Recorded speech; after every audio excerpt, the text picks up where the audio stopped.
All right, we'll go ahead and get started.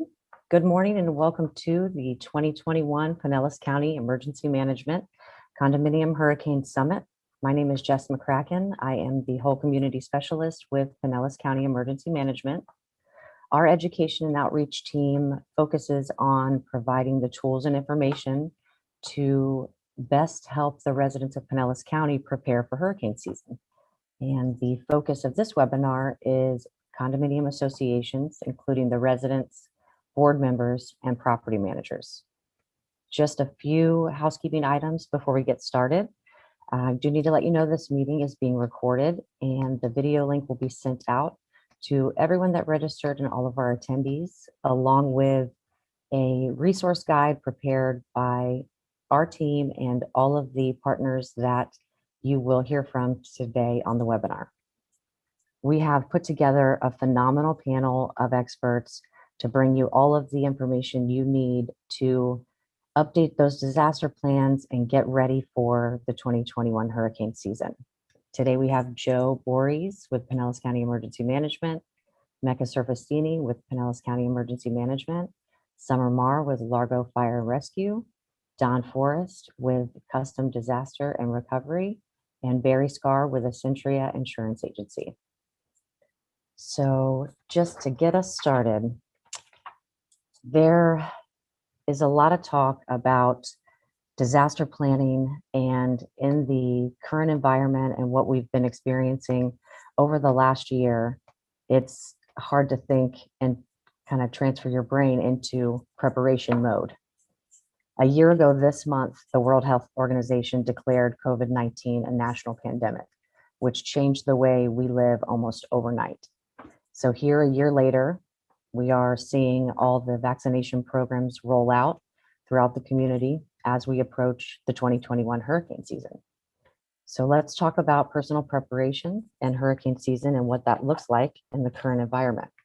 To talk to us about all things disaster plans and personal preparation, I'm happy to introduce Joe Borys, the Operations Manager for Pinellas County Emergency Management, who has been on the front lines of COVID-19 crisis and is leading us into the 2021 hurricane season. Joe, welcome. Well, thank you. And thank you to everybody for participating today. Talking to condo owners is one of my favorite things to do. I always have a lot of good questions. So when it comes to hurricane preparedness, we always ask three things: know your risk, make a plan, and stay informed. Nothing's changed with that. We've added the COVID mix to this for sure. Some of the personal preparations that you've been doing for over a year now, those are the same things, and that same in our considerations when we're thinking of our actions and things like that, our operations. And I'll touch on some of that as I go forward. But, let's go back to the know your risk. High-rise condos have their own unique vulnerabilities, and you need to assess those and be aware of those. They're nice, they're multi-story, but as we go up, the winds are higher where the wind speed is not scrubbed off due to friction from trees and buildings. So you're getting the full blast of the winds at those higher elevations. You get the full velocity. And what happens with that is we see that not all the units have the window coverings over their balconies and things like that. And those allow, intrusion if they get compromised. And that could add driving rain and wind, through the buildings, through your hallways there. And, especially if it's above you, the unit above you gets compromised, the rain and the water is going to come through down into your unit, right? So it's best when a condo association is taking the time to ensure that the complete envelope of the building has been protected with window coverings. But if it's not, that's something that you need to consider in your risk evaluation of where you're at. Storm surge, not every condo is going to see the worst of storm surge. You can see storm surge flooding. I get that. But when you're along the coast and you have storm surge, foundations can be compromised of these buildings. And certainly the first floors, can be washed out. And the elevator and the electrical equipment gets swamped with this mix of salt water and dirty water from the roads and things like that. And they may work at first when the power comes back on, but those things will eventually fail if they don't fail immediately. And that cuts you off to emergency assistance, getting up and down. Because what I hear from a lot of condo owners and things like that, that I'm going to evacuate up. And evacuating up is not the safe thing to do. I mean, it is if you've decided to stay. You certainly don't want to be on the first floors, but you really need to think that through. And this is what we're talking about, knowing your risk. I'm just stating the facts of what could occur, not to scare, but just to offer the observations of what happens during these events. The other thing that happens with storm surge, while you may be up and out of it at a higher elevation, your vehicle is left behind in the parking lot and could be flooded as well too. So now you're cut off from emergency services. The power's out at your facility. You don't have the elevators to get up and down, and then now you don't have a way to get away from the building if you want to evacuate post impact, right? Because your vehicle's been flooded and now it's inoperable. And this all goes into that, the power outages that occur too, that we saw, and we saw that with Irma, right? And we saw to some degree with Eta as well too, when Eta came through just recently. The power gets cut off and it takes a while to restore that. You don't have generation backup power at your facility. That's no elevators, no AC, and heat rises, right? So those are things that you need to consider. And something that doesn't get talked about, and we were very lucky with Hurricane Irma, was loss of water utility service. When you lose the water service, you just you lose the ability to flush and use your toilets or your sinks and your dishwashers. You lose your fire suppression in those buildings. So you need to really think about that as well too. Condo associations, things like that. There's supposed to be a fire watch in place if you lose your fire suppression. So somebody's got to be up 24/7, watching the floors to make sure that there's no fire so that people can be properly notified. I put down, flood zone, storm surge and flood zone are not the same thing. For our inland condos and high-rise buildings, you still could be in a flood zone. Where it just rains and rains and you still get the flooding in the first floors, God forbid in the second floors and higher, and your equipment and things like that are compromised just from a real flooding event. And as we say about the evacuation zone, you'll be able, and I'll touch on this in a second about evacuation zones, don't evac out. We want you to evac out. So don't evacuate up. We want you to evacuate out. And something for our coastal friends as well too, and even our inland, water spouts are really pretty to watch when they're out over the Gulf, but when they come ashore, they become tornadoes. And that velocity, coming and impacting your building is just something to be aware of. It's great to look out your windows and things like that, but it's also very dangerous as well too. And when we do have hurricanes and tropical events come through, tornadoes are part of that package and one of the risk factors as well too. Not just the sustained winds, but as those bands come through, they can spin off tornadoes and things like that. So those are just, knowing your risk, other things I tell single family homeowners, things like that, the trees that are surrounding you and things like that, knowing your safe room, going to the center of your building and things like that, and if your building is compromised, where will you go to get away from the wind and the rain that could be driving in. So those are just some of your considerations to know your risk, and then knowing your risk, we move into making a plan, right? And to make your plan, yes, we have to include COVID and the importance of our planning, and you should have your mask, your hand sanitizer, sanitizing wipes, and things like that. We're still in the COVID. It's going to get better. We're going to get the vaccinations done. Highly recommend that. But it's going to take time, right? So we'll get through this. We just need to continue doing what you're doing with the COVID, the social distancing, washing your hands, wearing your mask, and getting yourself vaccinated now as well too. And then I want to touch on, so when you make your plan and we have options for you to know your evacuation levels and things like that, touch on that some, but one of the essence of any tropical storm, hurricane kit, and any disaster kit as well too, is having a to-go kit. Having a kit, and kits come in many types and each has a purpose. So you have a to-go kit if you need to leave your house or your home or your condo or your apartment. You should have a to-go kit with the things that you need to take with you and have with you.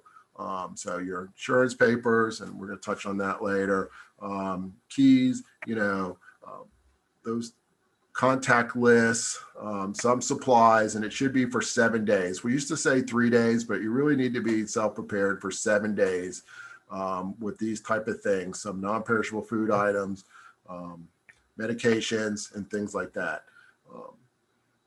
And you should have, if you're staying in your place as well, you should have a stay kit as well too. So batteries and things like that. So if you do lose power, what are the things you need to stay in your home and be comfortable and sustainable for 7 days?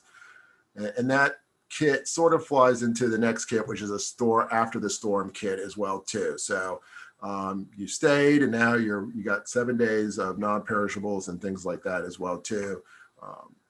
Ability to use a toilet that's not a toilet, those type of things to make yourself comfortable if you have to stay behind and there are no services.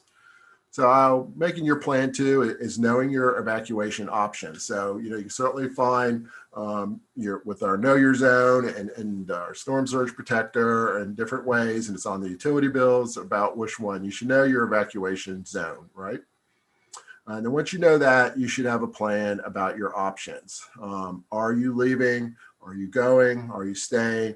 Hopefully you're going, and you're going, to some friends where you'll be comfortable.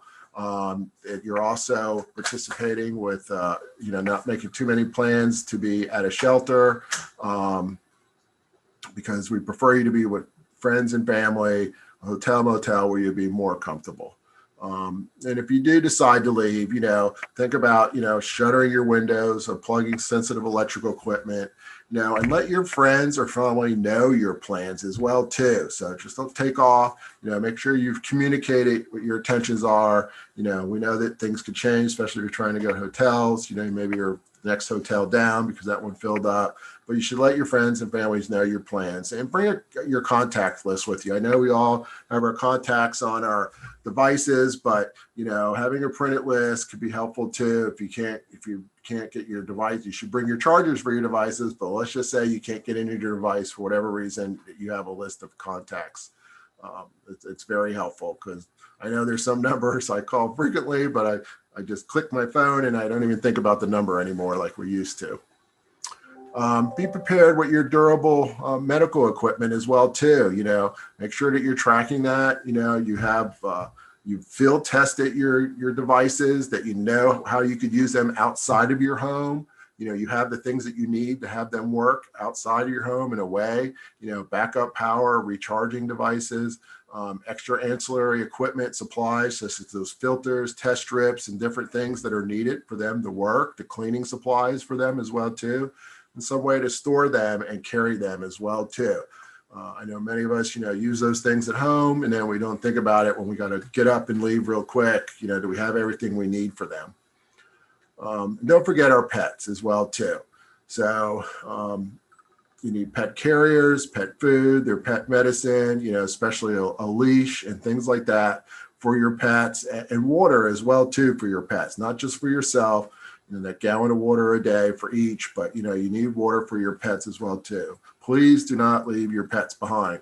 You certainly can put your pets in a shelter location, a pet facility that boards pets and things like that, but make sure you don't leave your pet behind, please, of any type. Also think about your vehicles, down below, how you're going to protect them from, flooding water, things like that. Hopefully you're taking it with you when you evacuate. And if you're, one of the fortunate ones that have boats at your condo, make sure you think about those, that they're either tied down well, as recommended by the Coast Guard, or they've been pulled into a shelter inland and tied down as well too. If you are going to go to a hotel, motel out of the area, make sure that you leave early enough to get there. We know that traffic gets very heavy. Gas doesn't become an issue. It's the resupply of the gas stations. Just because of the traffic, it takes a little longer. to get to some of the sites. We certainly saw that with Irma. We didn't have gas shortage in Irma. What we had was a gas resupply issue where the tankers just couldn't get in. And there is a point of time too where they just got to stop and protect themselves as well too. So, planning for that as well too. Fill your vehicles up as soon as you can and keep that filled if you're evacuating out. Okay. But you certainly could leave with enough time to get yourself to a hotel, motel, or to your host home. And host homes are great. We ask folks, if you have friends or family that are in a home, we ask them to ask folks that need to evacuate to come to their homes rather than someone, it's hard for us sometimes to ask for assistance. So we ask people that have the ability to host other folks. And if you're in a condo and you're not ordered to evacuate, you certainly could ask folks to come and be at your place if you have the right proper window shutters and things like that, to be gracious and invite people into your homes. Public shelters are a last resort.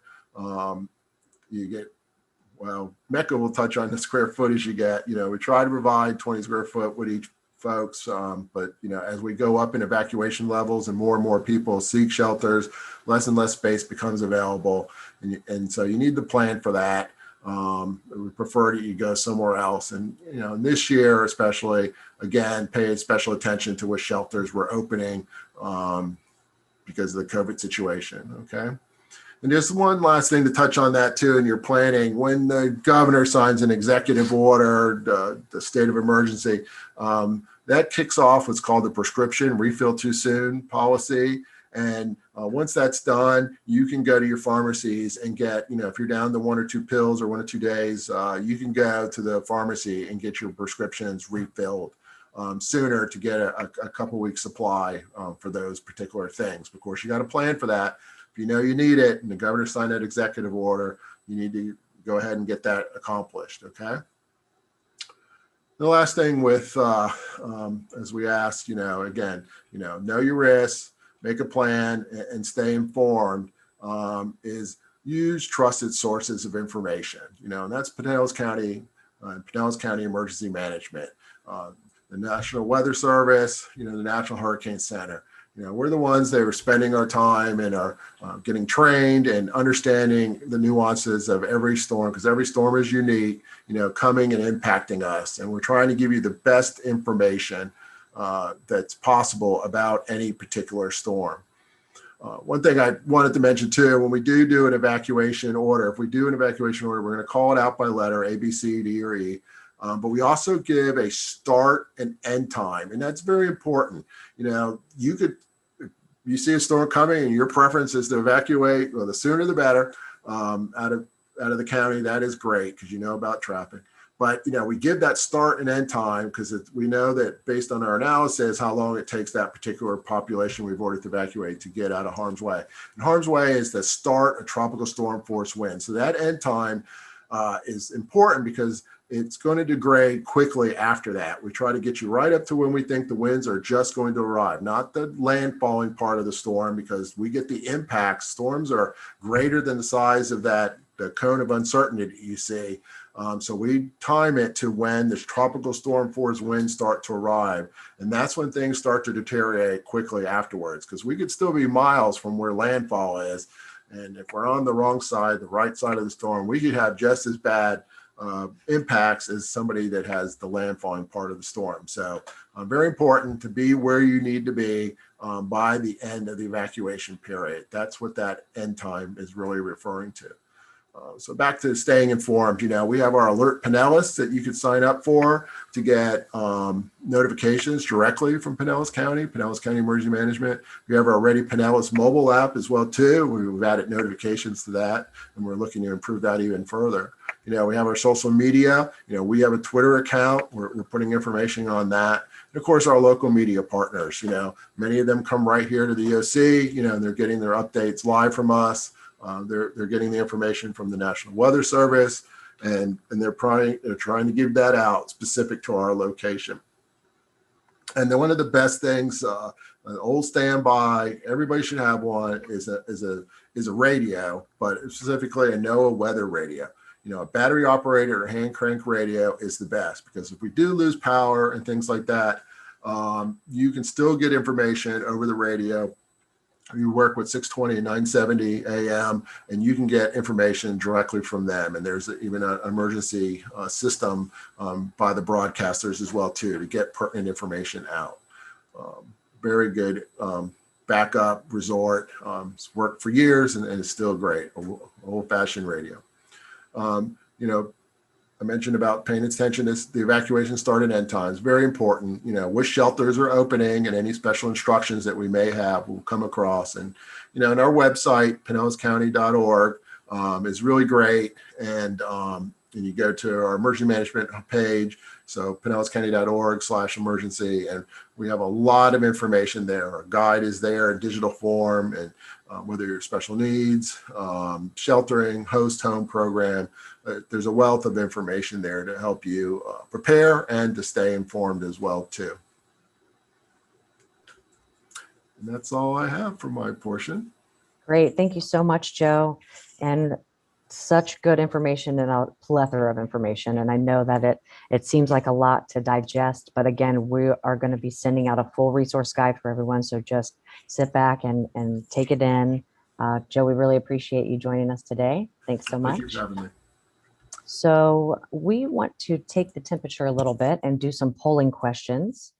So there's no wrong answer. That's why we're here, for education. So let's go ahead and launch this first one here. Do you have a personal disaster plan for the 2021 hurricane season?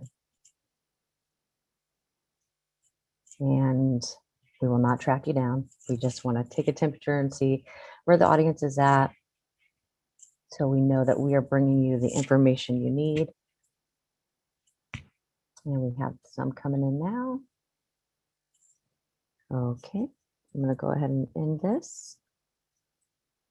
And it looks like we have a good percentage of our group that does have a disaster plan for 2021 hurricane season. And we are very, very grateful to hear that.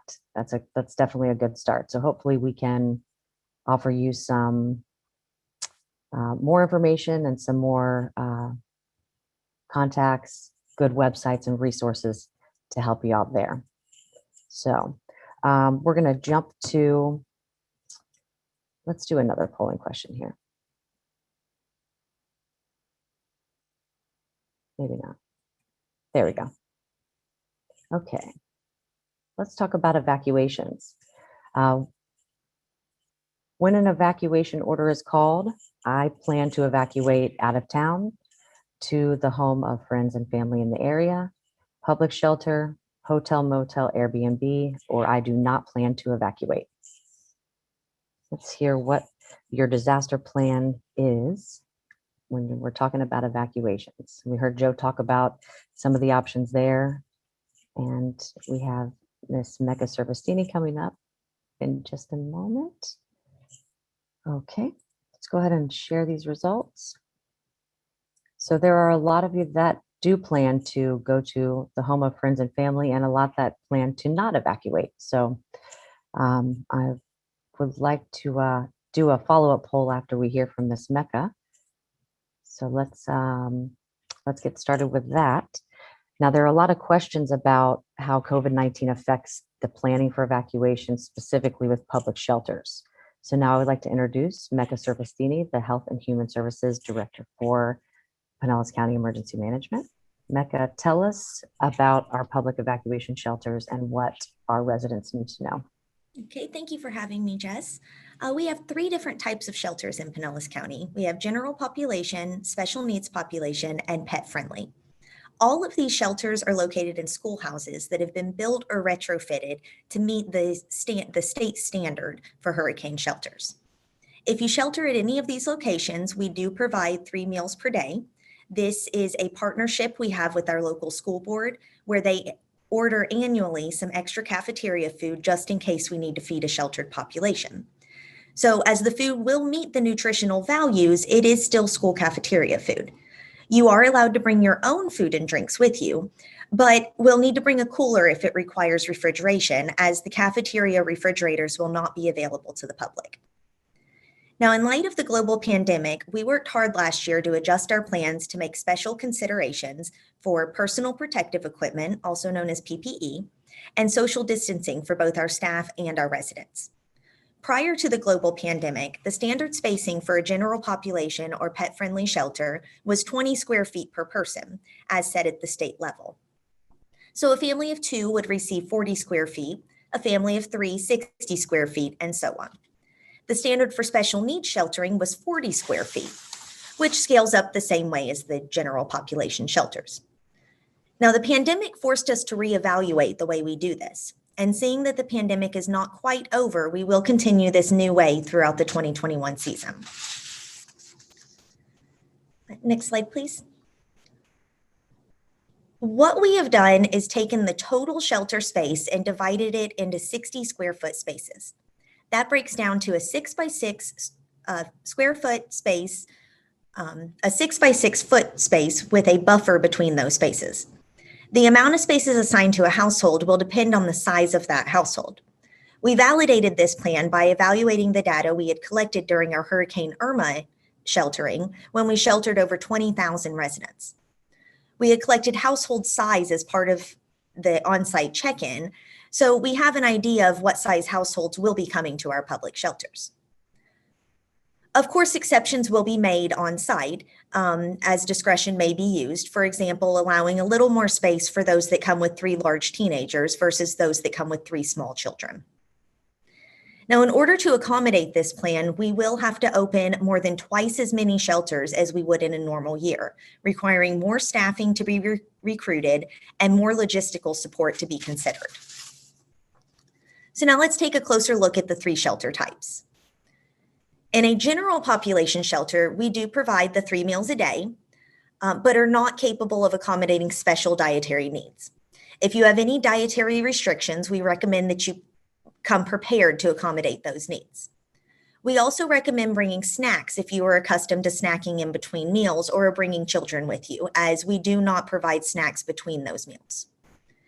You will also want to pack your bedding, and due to limited space, we ask that you keep all the belongings you bring will fit within your allocated space.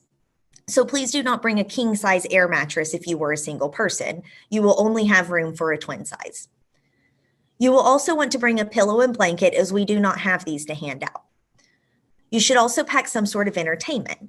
We recommend something non-electronic because in the event that the power goes out, you will not be able to charge any devices, as we do not have generators at our general population shelters. If you have prescription medication, you will need to bring the original bottles for these or a printout of your medication from your pharmacist.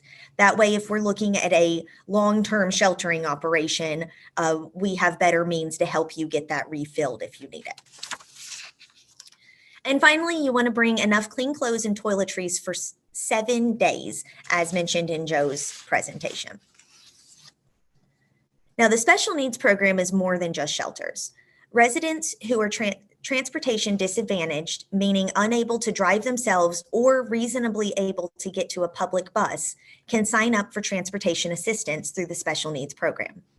This program will take you to the most appropriate shelter type to meet your needs. If you or a loved one need to sign up for this program, you can fill out a form online or call us and we will send you one in the mail that you can mail back to us. Now, pets are not allowed in the special needs shelters, so our county animal services will be on site to receive your pets upon arrival at the shelter. They will then care for them around the clock until it is time for you to return home. We did implement this during Irma and it went very well. The pets were very well cared for under our animal services department. To make your pet more comfortable during this time, we ask that you pack them a comfort item, such as a favorite blanket or any other item that's going to remind them of home. This is in addition to the necessities of a crate large enough for them to stand or turn around in, food and water bowls, a litter box, litter, and litter scoop for cats, and a leash or harness for dogs. Also include your pet's shot record and county license. Now, in addition to everything we went over in the previous slide, be sure to bring all medical supplies you will need that you use on a weekly basis. We do have emergency power at the special needs shelters to support medical devices. However, it is still a schoolhouse, so the restroom may be further from your sleeping area than you're used to. So even if you don't need a wheelchair on a normal day, you may need one once put in that environment. So the third type of shelter is the pet-friendly shelter. The pet-friendly shelters are general population shelters that allow pets. At pet-friendly shelters, animals are not housed in the same area as people. The pets are housed in the gymnasium locker rooms, one being dedicated to just cats and one being dedicated to just dogs. We keep animal services staff in both of these areas at all times, but it is still up to you to care for your animal. So the animal services staff is there to keep common areas cleaned and ensure that someone does not walk away with an animal that is not theirs. You will be expected to feed, walk, clean, and overall maintain your pet's well-being. We ask that you prepare the following items for your pet prior to arriving at the shelter. And just as the special needs, that is a large crate, large enough for your animal to stand up and turn around in, because they could be spending a lot of time in that crate. Food and water bowls, a leash or harness for your dog, a litter box, litter, and scoop for your cats, and bedding and a comfort item as discussed in the previous slide. So that concludes the summary of the Pinellas County shelters. And thank you again for having me here to present. Great. Thank you so much, Mecca. Wonderful information about our public shelters. Again, we'll be providing information in our follow-up and resource guide, and you are able to use the Q&A feature to submit any questions to us, and we will have a session at the end to address your questions. So I just want to get a follow-up to our evacuation question. After hearing that information, I plan to revise my evacuation plans. So just want to kind of take the temperature and see, now that you've got the information, maybe you might be looking at it a little different or might be making other plans. We have some coming in. Most of you say you're sticking to the original plan, which is great. And we do have some saying that they are thinking of altering those plans. Just waiting for a few more to come in. Okay. All right, we've got about everyone in.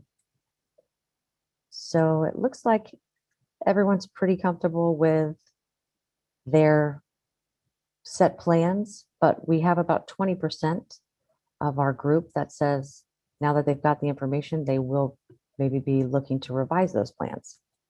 So thank you, Mecca. That was good information, and some of our residents now will be looking at revising those plans and maybe getting something outside of the shelters or talking to friends and family to see if they can stay with them during the evacuation. So we've been talking about preparation for individuals and our personal disaster plans. Now we're going to hear from Summer Marr. She is the PIO, the Public Information Officer with Largo Fire Rescue. Now, Summer, it's easier to prepare when residents know what to expect. So tell us what's going on in our communities when a hurricane or storm is headed our way and what these condo communities should be doing. Sure. Thank you for having me, and thank you all for watching and taking the initiative for storm preparedness for your communities. So as a condo association and all the residents involved, you want to have a disaster plan made, and you want to be able to update that disaster plan every year and share that plan with your residents. Inside that disaster plan, you want to have some items that Joe and Mecca have previously discussed and some other information as well. One of that being, what is your evacuation zone of the condo that you live in? So you can go to a website on Pinellas County that I'll show you in just a moment to be able to look up your zone. You want to have the resident responsibilities included in that disaster plan so your residents know what they're responsible for in preparation for a storm. You want to have a communications plan in place between your board members, your association members, and your residents. And then you want to have resident expectations. What are they needing to expect when a storm is on its way? And you also want to prepare your properties for the storm. So before the storm, talking about resident responsibilities, we have your evacuation plan. Your residents want to know what evacuation zone they're in. So that is where you can go to pinellascounty.org/knowyourzone. Type in the address of your condo association and you'll know which zone. If you are in zones A through E, there is a possibility that you will have to evacuate. So you want to be able to communicate that with your residents and make sure they understand what their plan is, in which Joe and Mecca have gone into pretty good detail previously. If they're in a non-evacuation zone, they want to also be able to plan to shelter in place.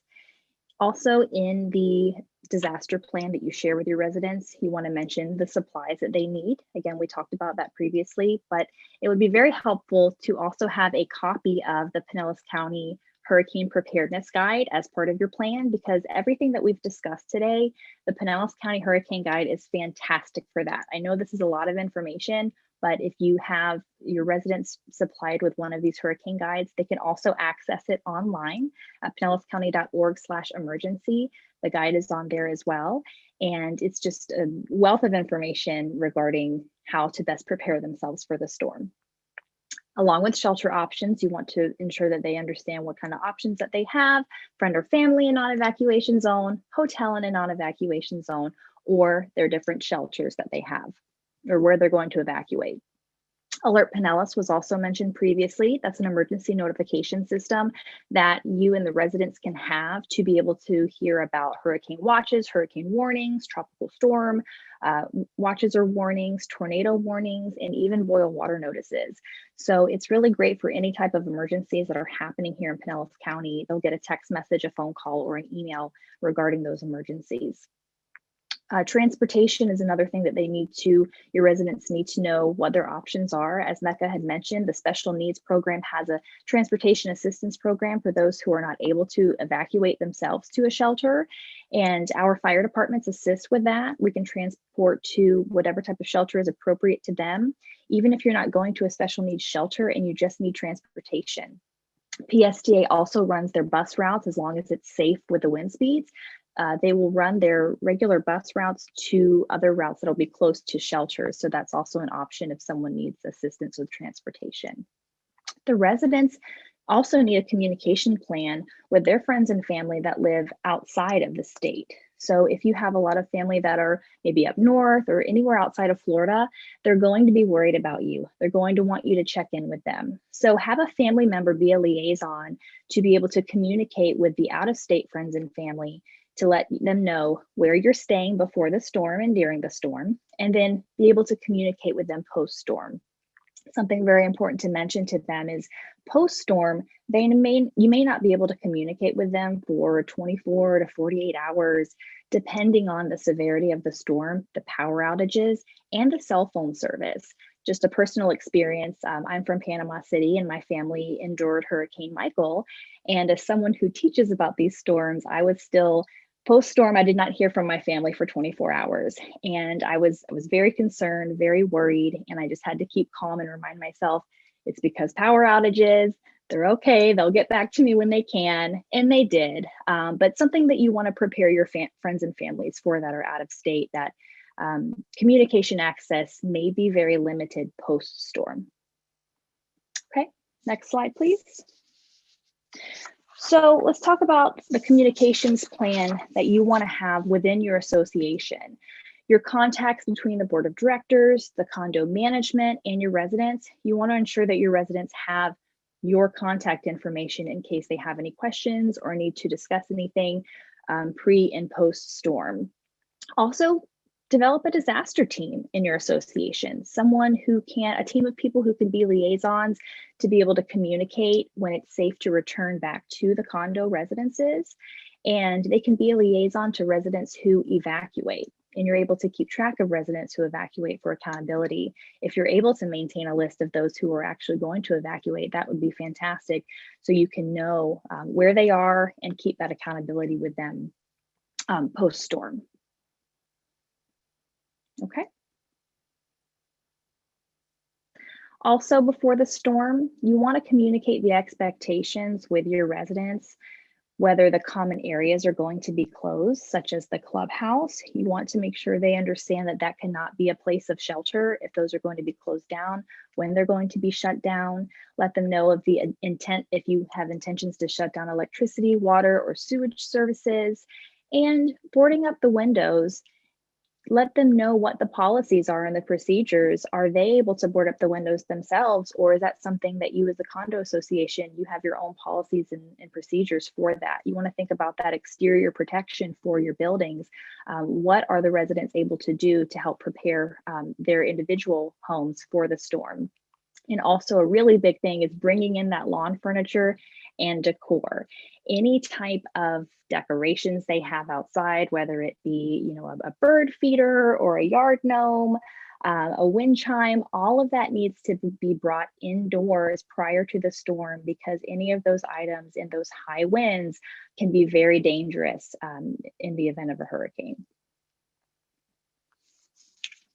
This also goes into let me just make sure I covered everything. In preparing the property. So use the association, making sure that all of the furniture that you have, you know, the clubhouse and the pool area is stored or strapped down. The clubhouse is locked, all outdoor decor again, brought indoors.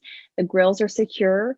And then thinking about your residents, also you know, as the management and the board members, you're going to be, you know, running around trying to get everything prepared for the condos themselves, but also remember to prepare your own families for the storm and have your own individual family plans and where you're going to evacuate and to be safe. Okay. So the fire department's role in the event of a hurricane, we talked about evacuation, transportation assistance, and that is where we come into play, where if you sign up for the special needs program or just the transportation, we will assist in evacuation from your residence. So we'll give you, we'll have a time frame of when we're going to be there to pick you up and take you to a local shelter. We'll tell you what, you know, have a supply list and have your supplies ready to go. So when we get there, we can transport you to the shelter. And that's something that our fire department personnel, along with other city personnel, is able to assist with. It's just very important that you register ahead of time and have those plans put in place. If you know you're going to need transportation assistance, if you know you're going to need, you know, basic medical monitoring at a special needs shelter, go ahead and register for that now in our sunny sky days versus when we are in the heart of hurricane season, which is right around the corner. Okay. Next slide, thank you. So during the storm, some things to consider if you are, whether you're sheltering in place or wherever you're evacuating to, you want to stay in an interior hallway or windowless room for shelter in those high winds. You just want to stay away from the windows to keep safe. Thinking about our fire department personnel, what do they do in the event of a storm? What are they doing during the storm? Let's say, you know, the actual hurricane is here, it's coming through. What are our fire crews doing? So we shelter in place during the height of the storm. The winds, if the winds get to a certain mile-per-hour speed, our apparatus are no longer able to travel on the roadways. So if someone calls 911 during the height of a storm, we in our emergency operations center will be keeping track of those calls, and we will be having a log. And then once it's safe to return back onto the streets, we will be running those calls. So we go out, we do first push, we look at the damage, we make sure we're with our public works department, we get the roadways clear, and we are running those calls in the order that they came in. If we, you know, we have a cardiac arrest, or if we have someone who has back pain, we're going to get to those calls, but we have to shelter in place during the height of the storm because it is unsafe for our vehicles to be able to be on the road. But just know, if you do call 911 during a storm, we will still respond, but we have to wait until that storm has passed, so it's safe to be back on the roadways. Which brings me to my next point. It says, do not use candles. We have had a few instances during storms where there have been house fires caused by candles in the middle of a hurricane. And if you use battery operated flashlights and lanterns, that will eliminate that risk. So please, if you can, do not use candles during a storm. And the risk of them falling over or being unattended is very high, especially during a hurricane, because if we're at that point where we're not able to respond to you right away, we don't want you to have a house fire in the middle of a hurricane. Okay.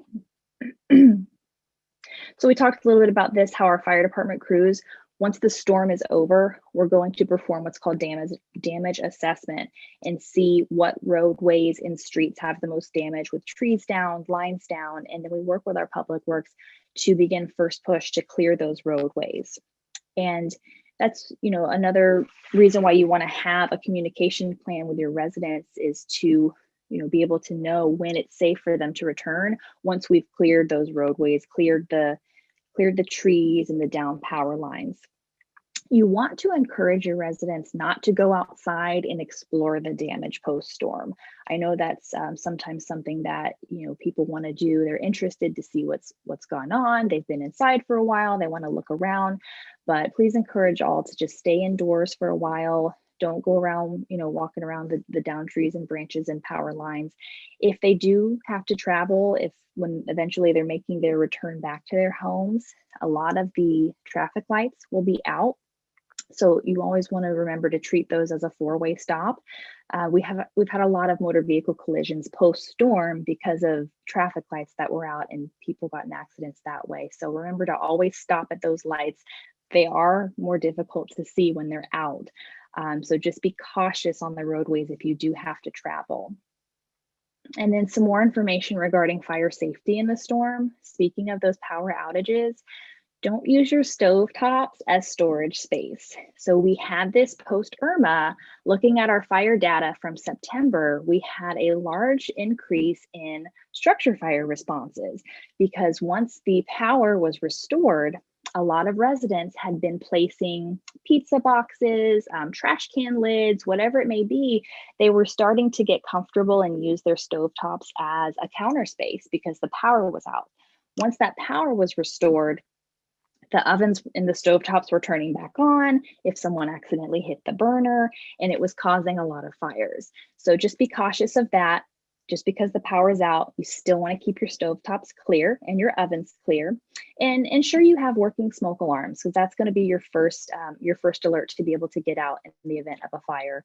And they do expire after 10 years. And just a little plug, Largo Fire does have a free installation program to replace smoke alarms if you're interested in that.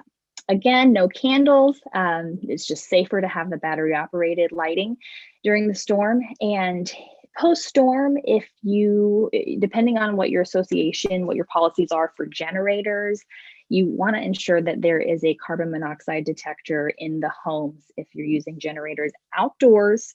Never use a generator indoors, and you still need to have that CO detector just in case. And I think that is all for my slides.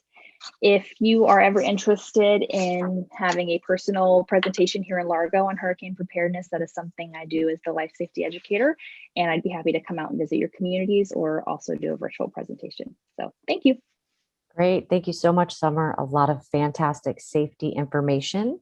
And again, keep an eye out for our resource guide where you will have access to all of this great information and links to get you to where you need to go to get these contacts and all of the panelist contacts as well. So we are going to launch our next polling question. And that is, my association has a disaster plan. True, false, or I don't know. So just want to kind of get an idea of what our associations are looking like, and if they are getting those disaster plans made, updated, and shared with the residents, like we've heard is such an important part of the planning process for hurricane season. Okay, and I'm going to share these results. Very pleased to share that we do have over half of our group that says their association has a disaster plan. And for those that indicated their association does not, I am pleased to introduce Miss Dawn Forrest with Custom Disaster Recovery and Restoration. Dawn is the Business Development Manager for the Southeast region for Custom, and she has 18 years experience working with and educating property managers on all things disaster recovery. She teaches continuing education courses all across the state of Florida, and her clients and all of us know her as Disaster Dawn. She really knows her stuff, and we are very excited to hear about not the personal preparation side anymore, but there's another level. So we've discussed the personal preparation and the preparation going on throughout the county, and there's another level that exists with condominiums. So let's talk about the preparation considerations for the association, property managers, and the board members, and give our residents some useful tips. Well, good afternoon, everybody, or good morning. Thank you for having me.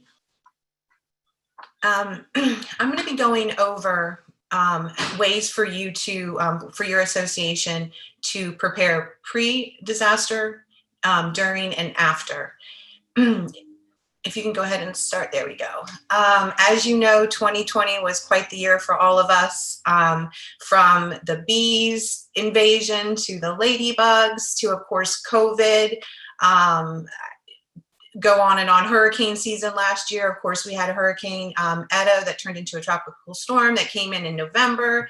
And then I went on the CDC website a couple weeks ago, and I find this. It can be really tough to get people thinking about emergency preparedness before disaster strikes. But the CDC actually created zombie posters just to spark that attention and to get people involved, and before it's too late.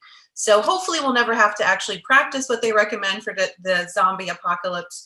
But a lot of the preparedness they recommend is the same thing you can do for hurricanes and things that have been shared previously with the previous speakers with Summer and Mecca and Joe. Go ahead, next slide, please. For the Atlantic hurricane season names for 2021, hopefully we just stay within the numerical order for hurricanes. As you know, last year we exceeded that. So these are our upcoming names for the next 2 years. So hopefully, like I said, we don't get past the actual alphabet like we did in 2020. Okay, next slide. The most important thing I can convey to everyone as far as preparing for a hurricane or any type of disaster, because a lot of what I'm going to share with you, you can apply to fires, to tornadoes, to vehicle impacts.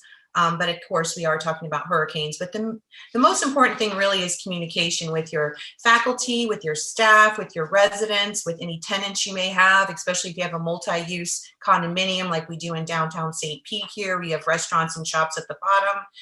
But the one thing that I really want to convey is like what even Summer was saying, she couldn't contact her parents, for 24 hours and try to keep calm.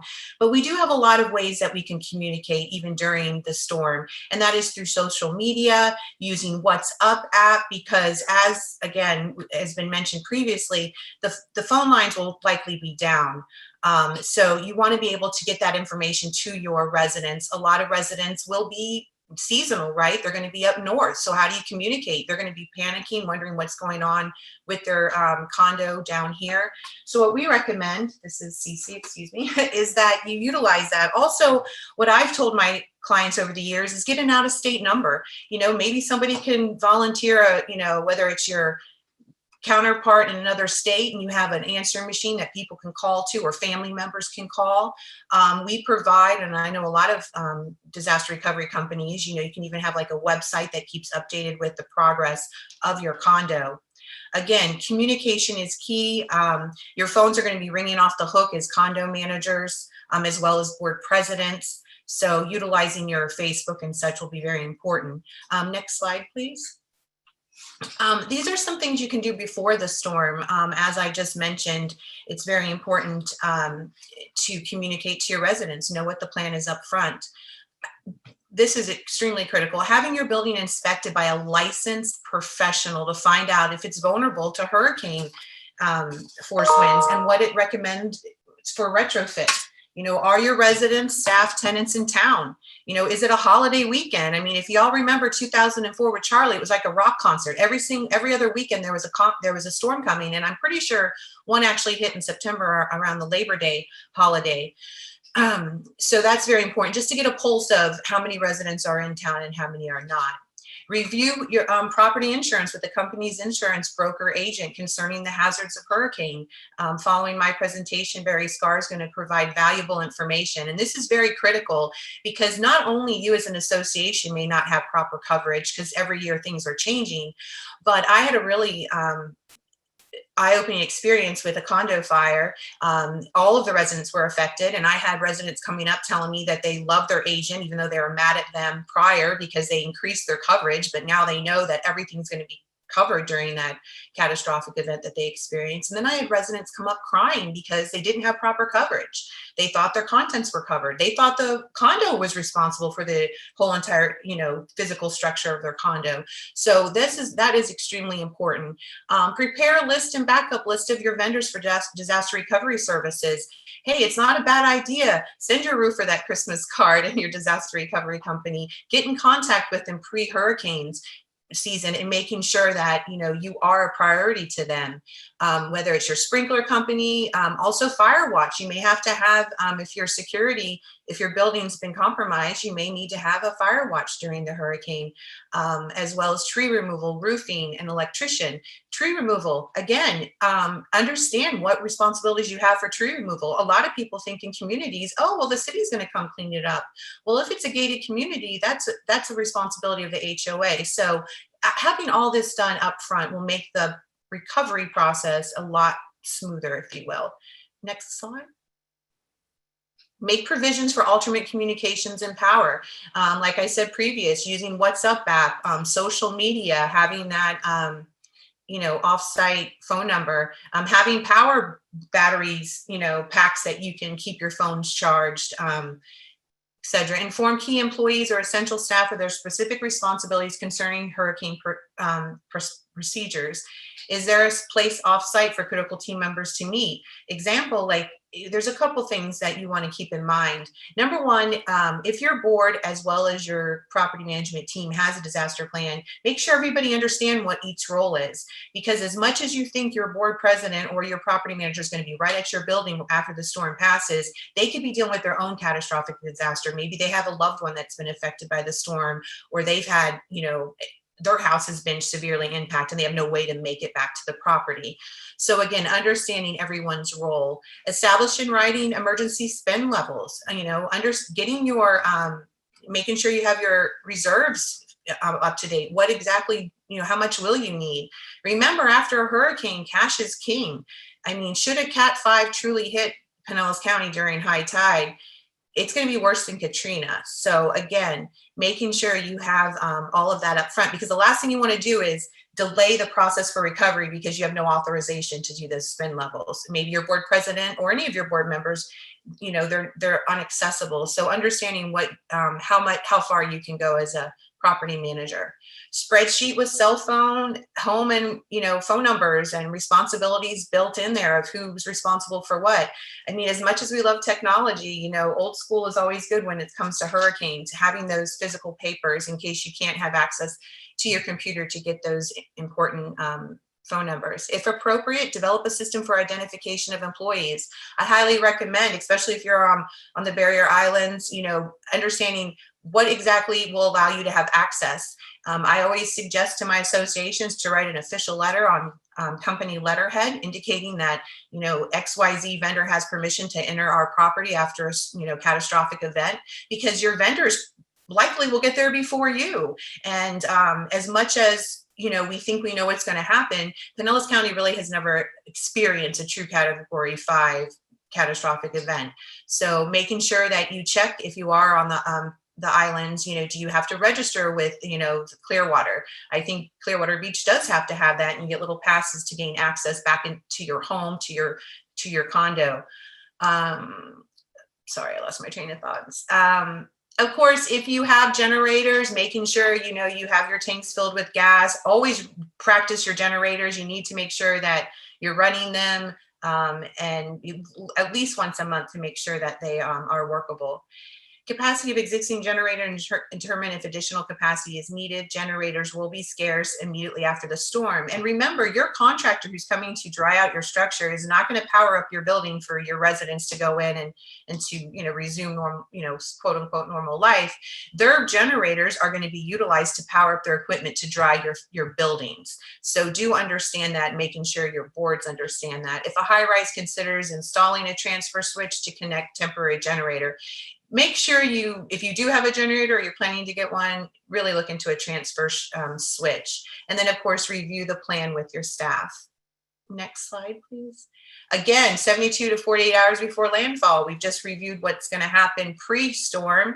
Again, the people factor. Communication is key, right? With everything in life. Communication, communication, communication. Utilizing all of the social media that at times overwhelms us, but it can be very, very useful when it comes to that communication before landfall. Contact the onboarded licensed restoration vendor to secure mobilization and resource requirements such as large material requests of generators, fuel, portable water. You want to also determine and acquire emergency protective equipment gear and supplies, PPE. If you have a maintenance team at your property, you know, heavy plastic sheeting, duct tape, masking tape, sandbags, storm shutters, chainsaw. I mean, you know, when Irma hit, it felt like the 1920s, my daughter said, because all of the power was out in Bel Air. Of course, it was not like the 1920s, but again, a lot of times, you know, you want to be able to have as much stuff on site that you can do because, and again, Barry will probably go over this, but you need to do your due diligence to protect your property. Fill fleet cars and equipment with gas, you know, of course, making sure all of your vehicles are filled with gas, test your generators, top off the tank. Next slide, please. This is extremely important. Pre-hurricane, take photos. This will help substantiate your insurance claim. Video is really valuable as well. I highly recommend both. Consider plans to work with limited cash, no water, sewer, or gas line for at least 2 weeks. So I kind of up that from 7 to 14, but prepare and list a backup list of vendors for disaster recovery. So you have your first tier of vendors that you utilize. You know, if a true hurricane hits, your vendors are going to be probably strapped. I mean, when Irma hit, majority of all restoration companies were in Houston for Harvey. And then when Irma hit, which covered the whole state, it was really hard. I mean, people had vendors, restoration contractors, you know, on retainer thinking, you know, oh, they said they'll be here for the last 10 years. And then when the rubber meets the road, they're a no-show. So have your backup vendors as well, reach out to them, very important.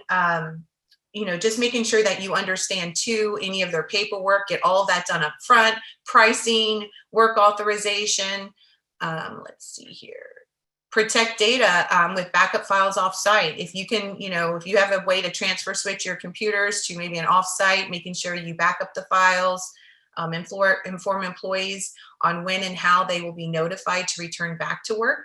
You know, review that plan with your staff. Maybe you say to your team, if you have a high rise on the barrier islands, 24 after the storm passes, we're going to meet, you know, inland at this Dunkin' Donuts, you know, whatever it may be, but you need to make sure that you have that all worked out ahead of time.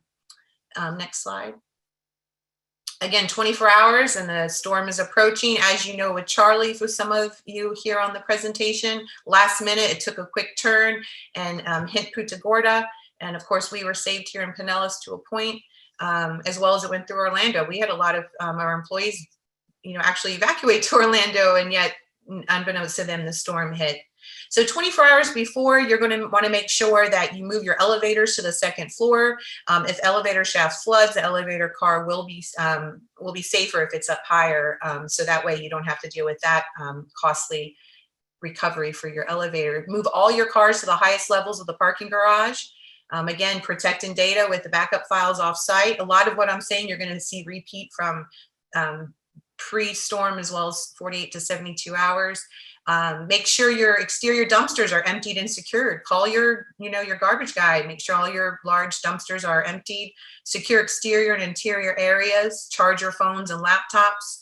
Again, go back old school. Have battery-operated radios and flashlights available. Very important. And again, when it comes to your restoration company, it's very important that you onboard them prior to a storm. Do not be overwhelmed. You're going to have out-of-state contractors coming in. They're going to be showing up to your property, promising you the moon and the stars.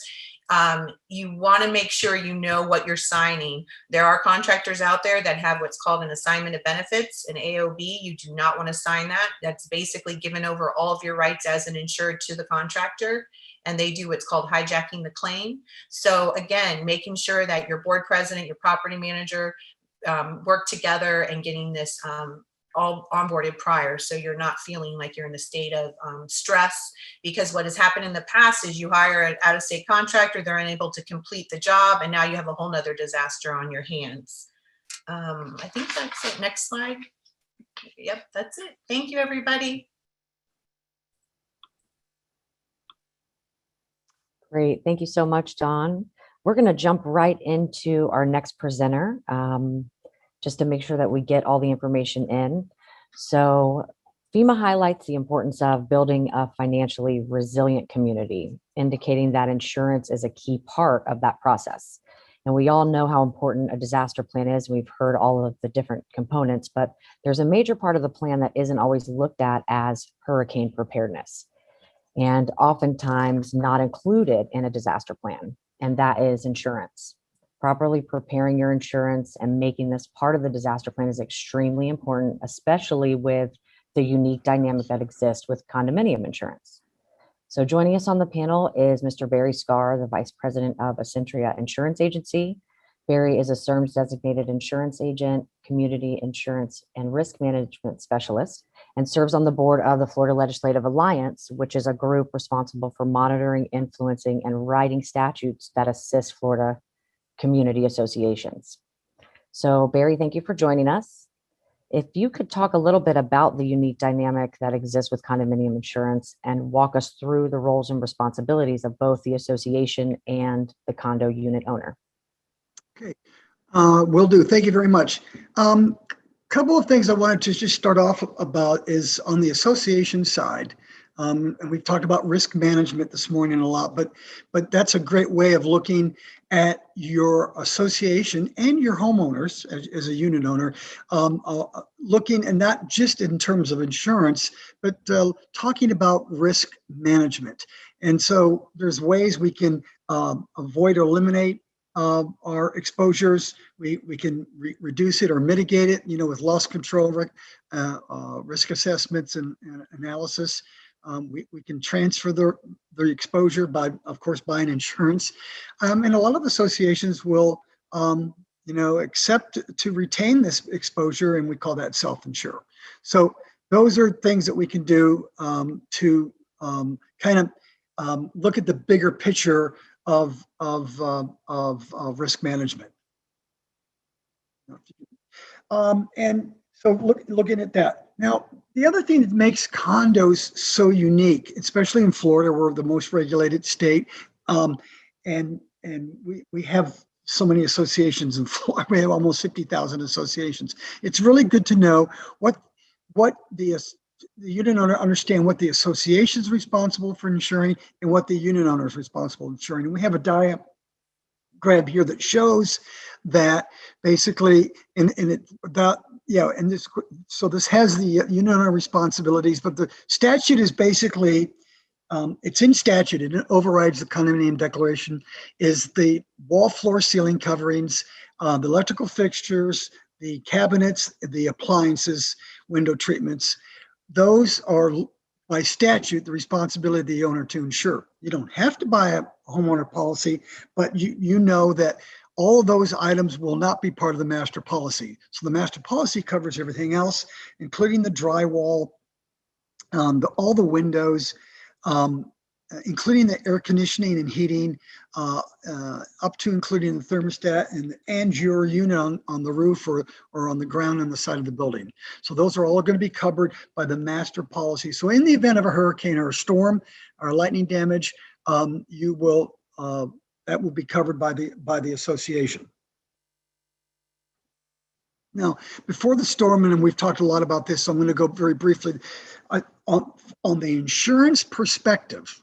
Okay, of course, having a disaster plan is important and backing up all your files. But the big thing that the adjuster is going to look at, they love to see photos and videos of the primarily of the roof and updated maintenance records. For most associations and most condo buildings, the roof is going to be the critical piece. The more information you have available for your adjuster to analyze and look at what was the roof like, what was your maintenance procedures up to just before the storm, what's that roof look like after the storm, because they want to know what it looked like just before the storm, and then we're going to see it afterwards. So your videos, photos, and updated maintenance records are going to be huge. Of course, all the insurance policies are online right now, so you've got most of those electronically, and that's basically where we're going to be. Mitigating the damage is your responsibility, so you need to take steps immediately. And of course, somebody like Don's company, a restoration company, is going to come in as soon as possible. And I think it's really important that you have a relationship set up with a restoration company beforehand, so you have the services of that company on a preferred basis. So I think that's very important and will be very helpful. A lot of associations have done this. They've set up contracts and or other relationships with various restoration companies to come in and be ready to go right away. You don't want to have to wait, because I'll tell you, if you don't have that, you may wait a long time after if we get the big one.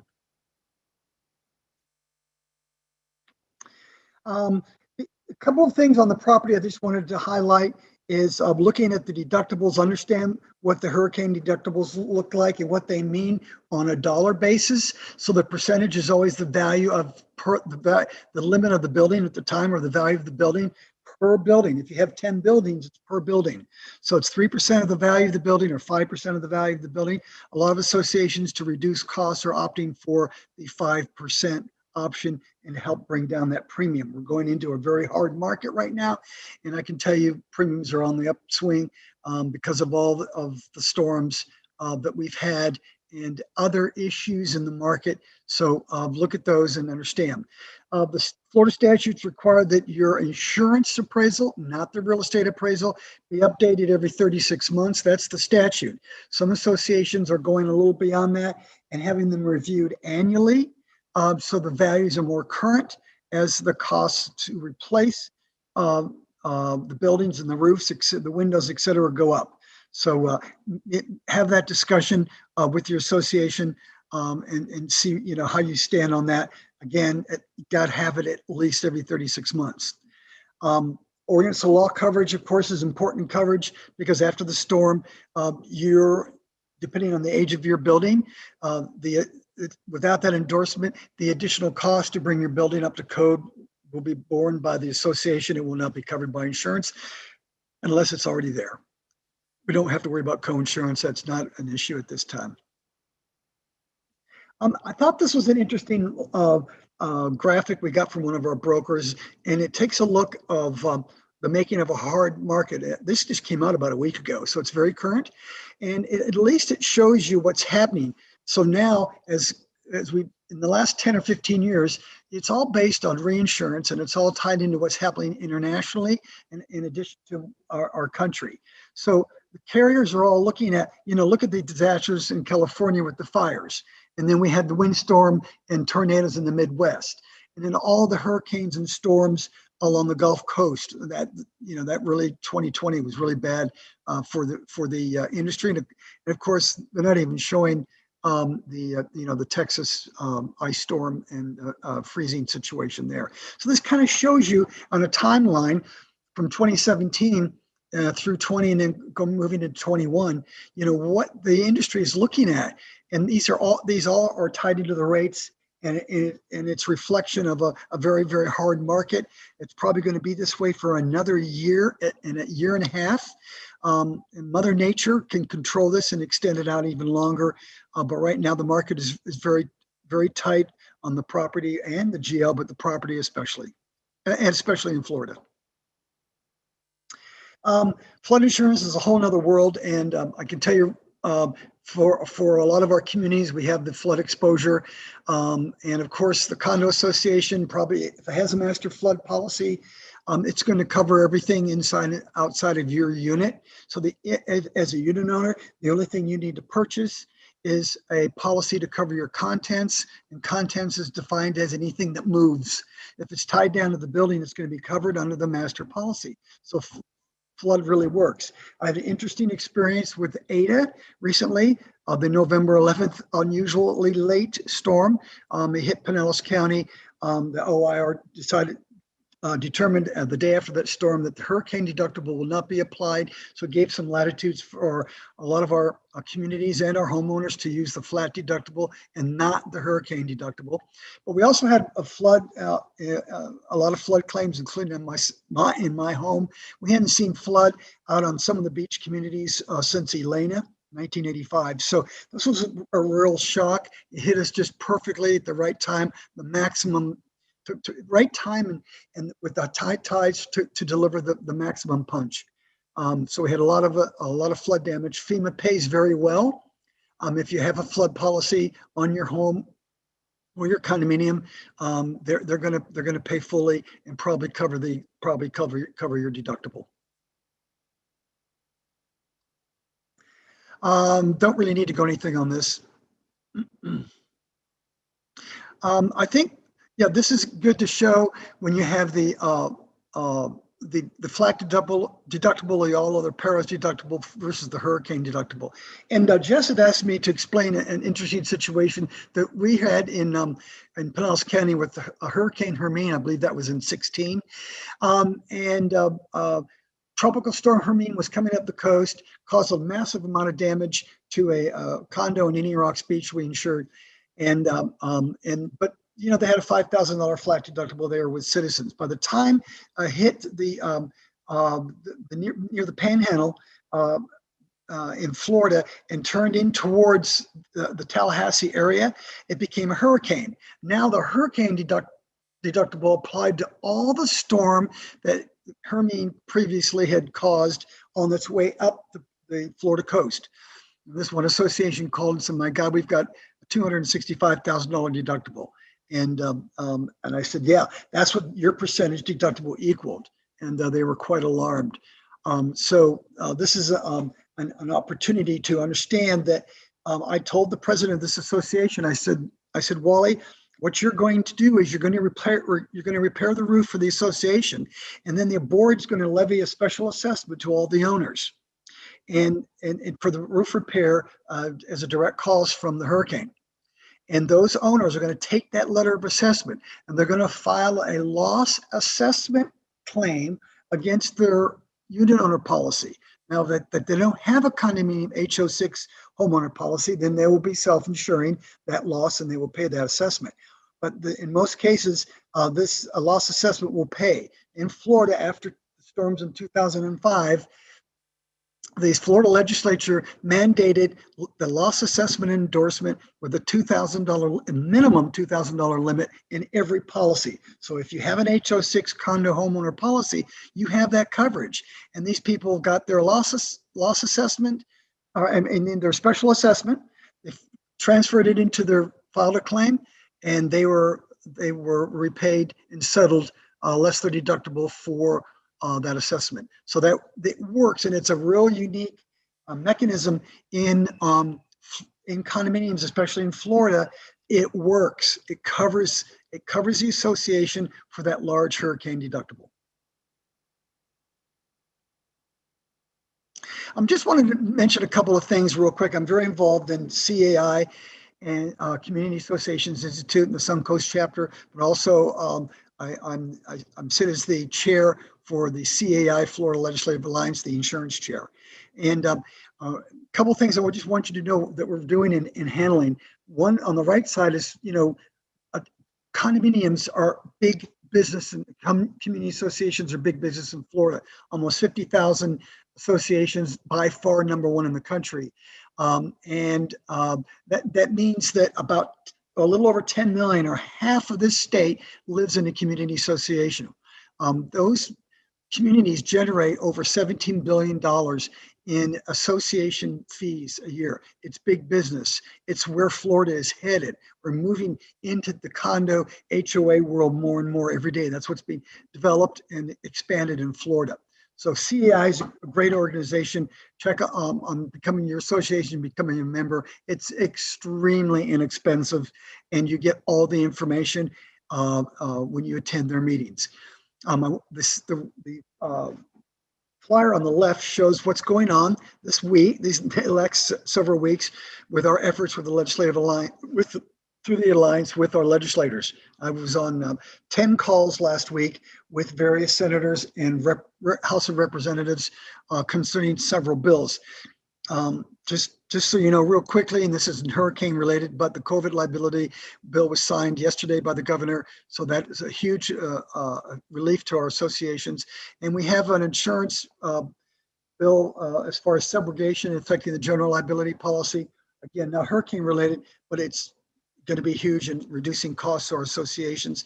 And also Senator Boyd's bill, Senate Bill 76 is certainly a bill of interest because it's going to change how claims are handled, property claims are handled from storms in Florida. And we're not supporting one piece of that bill that's going to change the way we settle claims on roofs. So they're going to base it on the age of the roof, which means it will be an actual cash value basis instead of a full replacement cost. So be mindful of that bill. Senator Boyd is an insurance agent in Bradenton. And that bill is going through the Senate committees right now. Some version of that is going to make it through. And it's also going to address, the attorney's fees and how litigation is increasing the costs of insurance in Florida. And again, these are especially in storm-related losses. So be mindful of that. You can follow these online.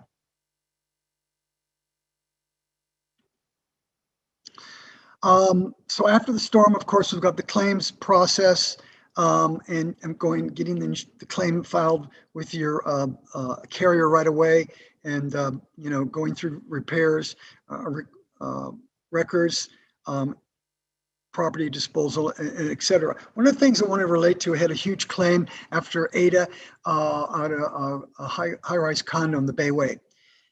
In South Pinellas, it was all wind, it wasn't flood. And this storm was of particular angst. There were over 60 units of the 80 units damaged. And we really made an effort in part of our effort at Essentia to make sure that they focused on roof repair and roof damage and not wind-driven rain.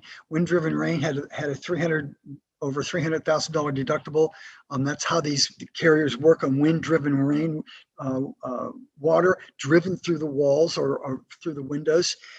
We emphasized the claim being processed as a roof damage, and then when wind damages the roof, it's a covered loss.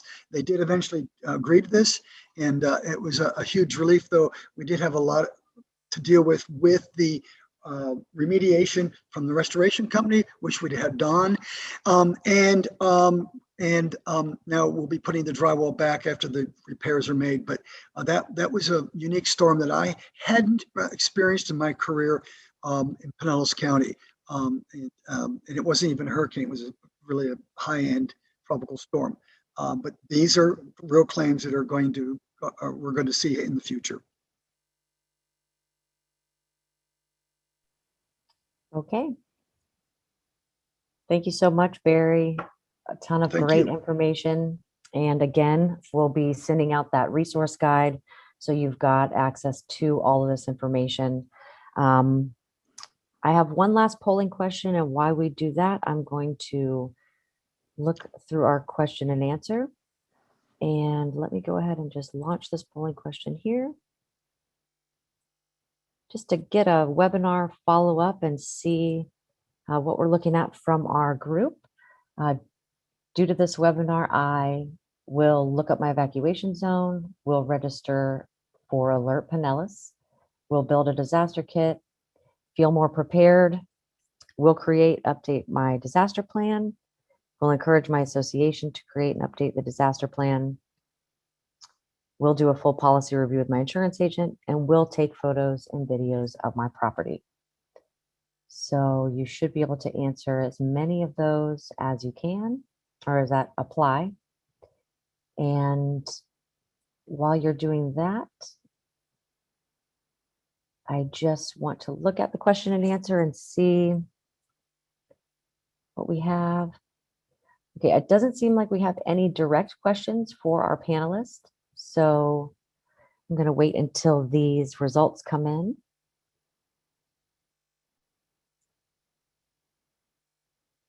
And since we are getting close, I'm going to be closing this off in just a few. Okay. All right, I'm going to go ahead and close that down.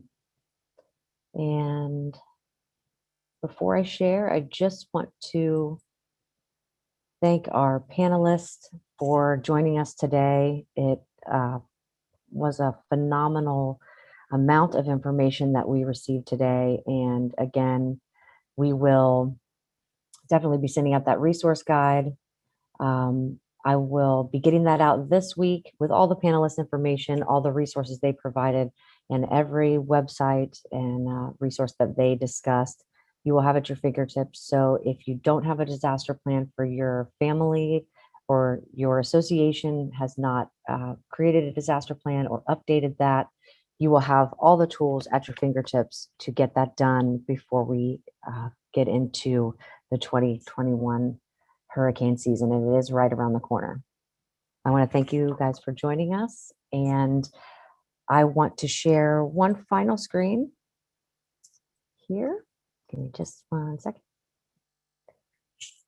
Pinellas County Emergency Management is launching a campaign this hurricane season. It's our Pledge to Plan, and you can scan this QR code or follow the link to the survey, and you can pledge to plan for your family, your personal disaster plan.